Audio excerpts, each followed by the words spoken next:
नमस्कार दोस्तों, आइए जानते हैं बिहार की सभी छोटी बड़ी खबरें सिर्फ 20 मिनट में। पर उससे पहले आप ये वीडियो कहां से देख रहे हैं कमेंट में जरूर बताएं और वीडियो को लाइक, चैनल को सब्सक्राइब जरूर करें।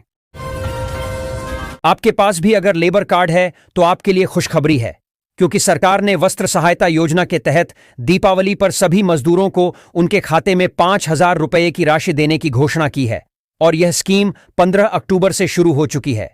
यह योजना खास तौर पर उन श्रमिकों के लिए है जो रोजमर्रा की मेहनत मजदूरी करके अपने परिवार का पेट पालते हैं, जिसके पास लेबर कार्ड है।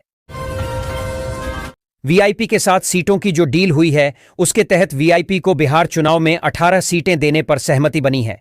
सूत्रों ने बताया है कि कांग्रेस कोटे से 8 और आरजेडी कोटा से 10 सीटें दी गई हैं। आरजेडी कुछ सीटों पर अपने उम्मीदवारों को वीआईपी का सिंबल दे सकती है। अगर आपके पास भी राशन कार्ड है तो मोदी सरकार के द्वारा दिवाली का तोहफा दिया जा रहा है, जिसमें कहा जा रहा है कि अगर राशन कार्ड में मुखिया का नाम महिला का है तो उसे 20,000 रुपये और 50 किलो गेहूं के साथ एक सिलेंडर भी फ्री दिया जाएगा। इसके लिए आप लोग घर बैठे ही मोबाइल से आवेदन ऑनलाइन ही कर सकते हैं। रालोमो महुआ सीट से उपेंद्र कुशवाहा के पुत्र दीपक कुशवाहा, जबकि दिनारा से आलोक सिंह को मैदान में उतारने वाली थी, लेकिन सीटों में बदलाव होने से इस दल ने तीखी प्रतिक्रिया देते हुए अपने नेताओं को एनडीए प्रत्याशियों के नामांकन से दूर रहने का फरमान जारी कर दिया है। प्रधानमंत्री किसान सम्मान निधि पीएम किसान योजना की 21वीं किस्त किसानों के खातों में 20 अक्टूबर 2025 तक भेजी जाएगी। यह किस्त दिवाली से ठीक पहले जारी होने की संभावना है, ताकि किसान त्योहार से पूर्व आर्थिक राहत प्राप्त कर सकें। दीपावली से पहले सभी किसान भाइयों को 21वें किस्त का पैसा दिया जाएगा, जो काफी खुशी की बात है। मुजफ्फरपुर में बूढ़ी गंडक नदी का जलस्तर लगातार बढ़ रहा है, जिससे अहियापुर थाना परिसर सहित कई नए इलाकों में बाढ़ का पानी घुस गया है। विजयी, छपरा, मिठनसराय जैसे क्षेत्र प्रभावित हैं और लोगों को आवाजाही में परेशानी हो रही है। किसानों की फसलें डूब गई हैं और बूढ़ी गंडक का जलस्तर खतरे के निशान के करीब पहुंच गया है।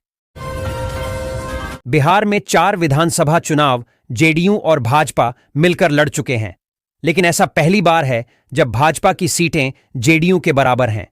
अब तक जेडीयू को ज्यादा सीटें मिला करती थीं। इसके पीछे भाजपा 2020 के अपने स्ट्राइक रेट को वजह बता रही है, लेकिन जेडीयू में ऑल इज वेल नहीं है।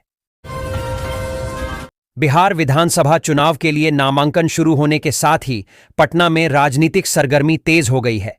मुख्यमंत्री आवास पर जदयू नेताओं और कार्यकर्ताओं का टिकट को लेकर जमावड़ा लगा रहा। गोपाल मंडल जैसे विधायकों ने टिकट कटने की आशंका में धरना दिया, तो वहीं भाजपा कार्यालय पर भी समर्थकों ने उम्मीदवारों की सूची जारी होने के बाद हंगामा किया। देश की सार्वजनिक वितरण प्रणाली में बड़े बदलाव होने जा रहे हैं।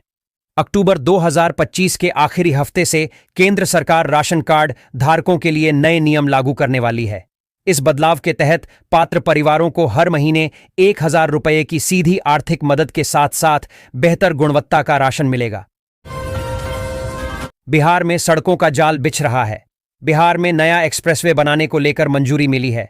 आप सभी को बता दें कि बिहार राज्य में एक और 6 लेन एक्सप्रेसवे को मंजूरी मिली है। यह 6 लेन एक्सप्रेसवे बनने के बाद जाम की समस्या खत्म हो जाएगी और दुर्घटना भी कम होगी। आइए जानते हैं यह एक्सप्रेस में कहां से कहां तक निर्माण किया जाएगा। एनडीए क्राइसिस मैनेजमेंट में भी बढ़त लेने की कोशिश में है। होम मिनिस्टर अमित शाह खुद बिहार पर फोकस बढ़ा रहे हैं और अगले कुछ दिनों तक वह पटना में ही कैंप करेंगे। अलग अलग दिनों में वह विधानसभा चुनाव होने तक पटना में समय देंगे। इसके तहत उनका पहला दौरा गुरुवार से ही शुरू हो रहा है। बिहार विधानसभा चुनाव को लेकर राजनीतिक माहौल गर्मा गया है। एनडीए गठबंधन ने सीट शेयरिंग का ऐलान कर दिया है, जिसमें बीजेपी और हम ने अपने उम्मीदवारों की घोषणा कर दी है। जेडीयू भी आज लिस्ट जारी करने वाला है।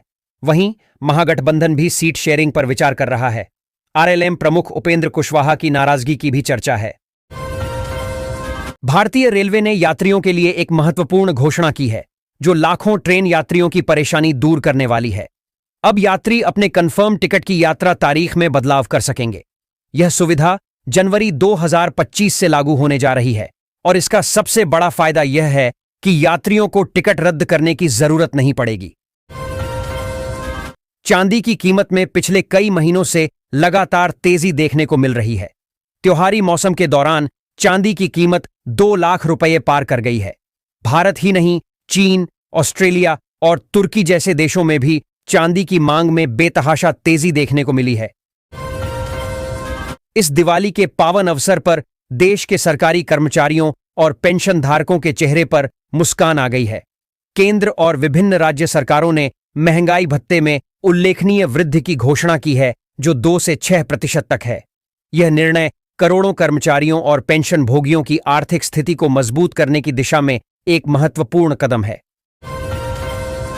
वीआईपी के साथ सीटों की जो डील हुई है, उसके तहत वीआईपी को बिहार चुनाव में 18 सीटें देने पर सहमति बनी है। सूत्रों ने बताया है कि कांग्रेस कोटे से 8 और आरजेडी कोटा से 10 सीटें दी गई हैं। आरजेडी कुछ सीटों पर अपने उम्मीदवारों को वीआईपी का सिंबल दे सकती है। बिहार के मुख्यमंत्री नीतीश कुमार ने जनता दल यूनाइटेड के उम्मीदवारों की लिस्ट को हरी झंडी दे दी है। जदयू ने इसी के साथ अपने 57 उम्मीदवारों की लिस्ट भी जारी कर दी है। जानिए किसको मिला टिकट और कौन हुए बेटिकट। अब यात्रियों को आखिरी समय में प्लान बदलने पर जुर्माना भरने के बजाय एक व्यावहारिक विकल्प दिया जाएगा। कैंसिल करने के बजाय तारीख बदलने से यात्रा वास्तव में चिंता मुक्त हो जाएगी। यह नई सुविधा भारतीय रेलवे के सोच में एक बड़ा बदलाव दिखाती है। भारत सरकार की सोलर पैनल योजना अब आम लोगों के लिए एक सुनहरा मौका बन गई है। इस योजना के तहत नागरिक सिर्फ 500 रुपये में अपने घर की छत पर सोलर पैनल लगवा सकते हैं और आने वाले 25 सालों तक बिजली के भारी बिल से पूरी तरह छुटकारा पा सकते हैं। बढ़ती बिजली दरों के बीच यह योजना ग्रामीण और शहरी दोनों क्षेत्रों में राहत देने वाली है। बिहार विधानसभा चुनाव 2025 के लिए निर्वाचन आयोग ने 14 विधानसभा क्षेत्रों में मतदान का समय 2 घंटे कम कर दिया है। सुरक्षा कारणों से यह फैसला लिया गया है। नक्सली गतिविधियों को देखते हुए यह निर्णय लिया गया है, ताकि मतदान प्रक्रिया सुरक्षित रूप से संपन्न हो सके। मतदाताओं को समय का ध्यान रखने की सलाह दी गई है। जदयू ने बिहार विधानसभा चुनाव के लिए 57 उम्मीदवारों की पहली सूची जारी कर दी है। इस सूची में कई अप्रत्याशित नाम हैं, जिससे राजनीतिक गलियारों में हलचल है। पार्टी ने अपने उम्मीदवारों के नामों का ऐलान कर दिया है, जिससे चुनाव की सरगर्मी और तेज हो गई है। वीआईपी के प्रमुख मुकेश सहनी ने कहा कि बहुत ऐसी सीटें हैं जहां आपसी सहमति बन गई है, वहां पर उम्मीदवार नॉमिनेशन कर रहे हैं। कुछ सीटें ऐसी हैं जहां सहमति अभी नहीं बनी है। भागलपुर से जदयू सांसद अजय मंडल ने टिकट बंटवारे से नाराज होकर इस्तीफे की पेशकश की है। उन्होंने मुख्यमंत्री को पत्र लिखकर अनुमति मांगी है। वहीं गोपालपुर के जदयू विधायक गोपाल मंडल टिकट कटने की आशंका से मुख्यमंत्री आवास के बाहर धरने पर बैठ गए। उनका आरोप है कि कुछ नेता उन्हें टिकट से वंचित करना चाहते हैं। पुलिस ने गोपाल मंडल को गिरफ्तार कर लिया है। महागठबंधन से अलग होकर भाजपा के साथ सरकार बनाने वाले नीतीश कुमार की नई साझेदारी अब सहयोगियों के लिए ही संकट बन गई है। सूर्यगढ़ा के विधायक प्रहलाद यादव, जिन्होंने 2023 में नीतीश सरकार का समर्थन किया था, को एनडीए ने टिकट नहीं दिया। भाजपा और जदयू के बीच खींचतान के चलते विजय सिन्हा को हार का सामना करना पड़ा। प्रहलाद यादव ने इसे राजनीतिक धोखा बताया और कहा कि जनता की भावनाओं के साथ खिलवाड़ किया गया है। भारतीय निर्वाचन आयोग ने बिहार विधानसभा चुनाव 2025 के लिए भारतीय प्रशासनिक सेवा आईएएस के उत्तर प्रदेश कैडर के 31 अधिकारियों को पर्यवेक्षक ऑब्जर्वर बनाकर पटना जाने का आदेश दिया है। आयोग चुनाव के दौरान कई तरह के पर्यवेक्षकों की नियुक्ति करता है, जो दूसरे राज्यों से बुलाकर लगाए जाते हैं। जदयू की पहली सूची का इंतजार अब खत्म होने वाला है। सांसद संजय झा ने बताया कि सूची जल्द ही जारी की जाएगी। उन्होंने यह भी जानकारी दी कि मुख्यमंत्री नीतीश कुमार कल से चुनाव प्रचार शुरू करेंगे, जिसके लिए पार्टी कार्यकर्ता पूरी तरह से तैयार हैं। बिहार की राजनीति में अजीब स्थिति देखने को मिल रही है। कुछ नेता उम्मीदवारी न मिलने पर पार्टी छोड़ रहे हैं, तो कुछ जदयू में शामिल हो रहे हैं। टिकट न मिलने से नाराज नेता अन्य दलों में जा रहे हैं या निर्दलीय चुनाव लड़ने की तैयारी कर रहे हैं।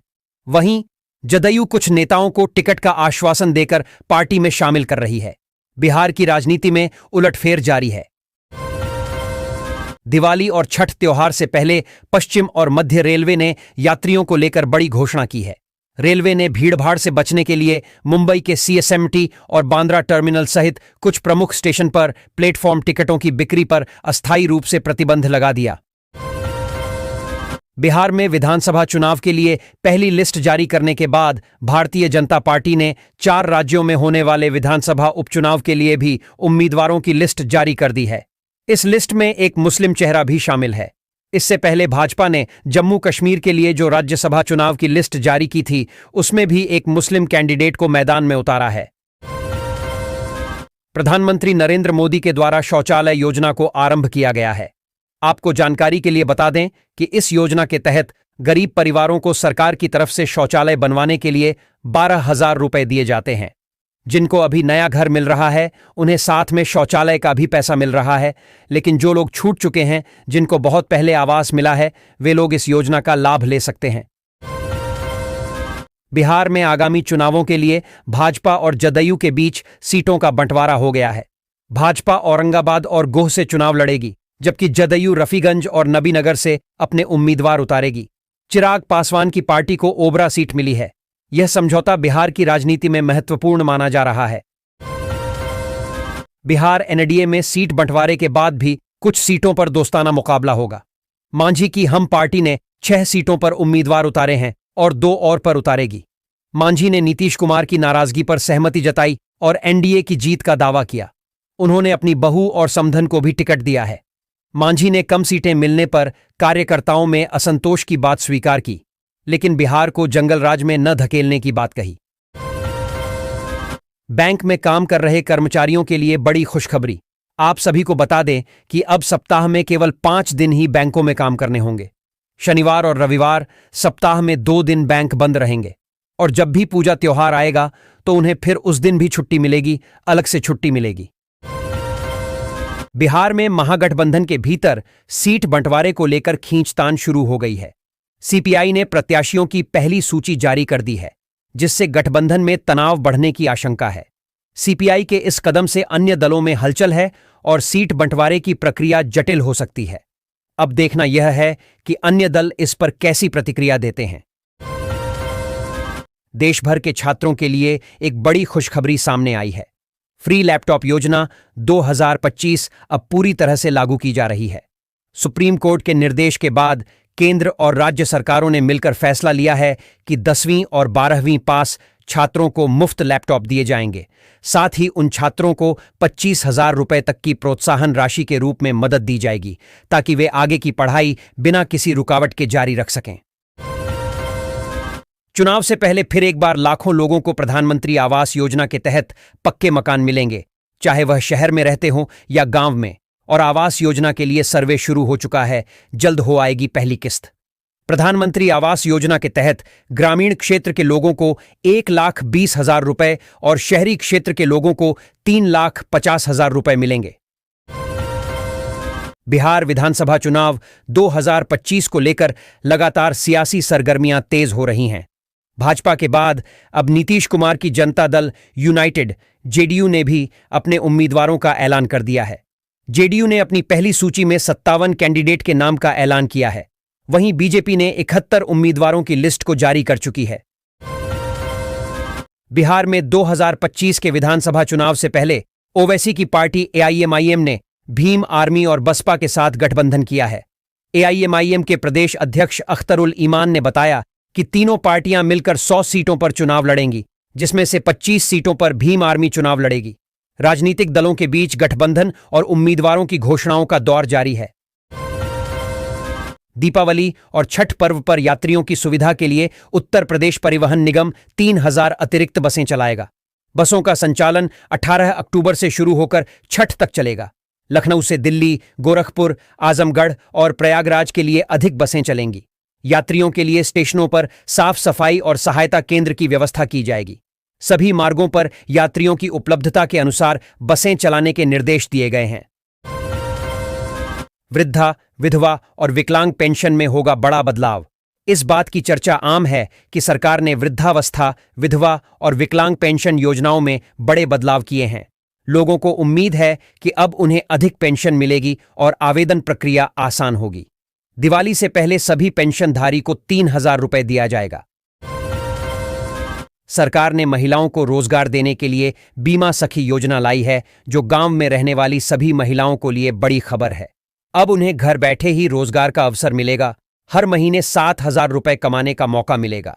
बीमा सखी योजना के तहत ग्रामीण महिलाओं को ट्रेनिंग दी जाती है और उन्हें LIC एजेंट के रूप में नौकरी दी जाती है और वेतन 7,000 रुपए महीना दिया जाता है। बिहार विधानसभा चुनाव 2025 के लिए राजद की 35 उम्मीदवारों की पहली सूची सामने आई है। हालांकि अभी आधिकारिक घोषणा नहीं हुई है। तेजस्वी यादव राघोपुर से चुनाव लड़ेंगे। सूची में अमर पासवान, मुन्ना यादव, अनीता, गौतम कृष्णा, आलोक मेहता और विजय सम्राट चौधरी जैसे नाम शामिल हैं। राजद ने कई महिलाओं और युवाओं को भी मौका दिया है। बांका में भाजपा ने विधानसभा चुनाव के लिए उम्मीदवारों की घोषणा की। बांका सीट से रामनारायण मंडल को फिर टिकट मिला है, जबकि कटोरिया से निक्की हेम्ब्रम की जगह पूरनलाल टुड्डू को उम्मीदवार बनाया गया है। पूरनलाल भाजपा के SC/ST मोर्चा के जिलाध्यक्ष हैं। रामनारायण मंडल ने 2015 में जीत हासिल की थी और बाद में मंत्री भी बने। निक्की हेम्ब्रम ने 2020 में कटोरिया सीट जीती थी। बिहार की राजनीति में अजीब स्थिति देखने को मिल रही है। कुछ नेता उम्मीदवारी न मिलने पर पार्टी छोड़ रहे हैं तो कुछ जदयू में शामिल हो रहे हैं। टिकट न मिलने से नाराज नेता अन्य दलों में जा रहे हैं या निर्दलीय चुनाव लड़ने की तैयारी कर रहे हैं। वहीं जदयू कुछ नेताओं को टिकट का आश्वासन देकर पार्टी में शामिल कर रही है। बिहार की राजनीति में उलटफेर जारी है। सहारा इंडिया में जिनका भी पैसा फंसा है उनको रिफंड मिलना शुरू हो गया है। सभी को 50,000 रुपए तक का किस्त मिलना शुरू हो चुका है। प्रधानमंत्री मोदी ने कहा है कि जिसका भी पैसा फंसा है उसको पूरा का पूरा पैसा मिलेगा। बहुत सारे लोगों का पैसा सहारा इंडिया में फंसा है। इनमें से सबसे ज्यादा गरीब लोग का पैसा है जो दिन रात मेहनत करते हैं, लेकिन सभी का पैसा अब मिलने लगा है। सूत्रों का कहना है कि कांग्रेस और राजद के बीच सीटों को लेकर गतिरोध बना हुआ है। इसी कारण मंगलवार की बैठक में सभी नामों पर अंतिम मुहर नहीं लग पाई। वहीं राजद नेता तेजस्वी यादव बुधवार को अपने राघोपुर सीट से नामांकन दाखिल करेंगे। चुनाव आयोग ने बिहार विधानसभा चुनाव के पहले चरण से पहले EVM और पेपर ट्रेल मशीनों का रैंडम वितरण शुरू किया है। यह वितरण राष्ट्रीय और राज्य स्तर के राजनीतिक दलों के प्रतिनिधियों की मौजूदगी में किया गया। कुल 54,311 बैलेट यूनिट, 95,311 कंट्रोल यूनिट और 58,123 वीवीपैट का आवंटन 121 विधानसभा क्षेत्रों में हुआ। निर्वाचन क्षेत्रवार सूची राजनीतिक दलों के साथ साझा की गई है।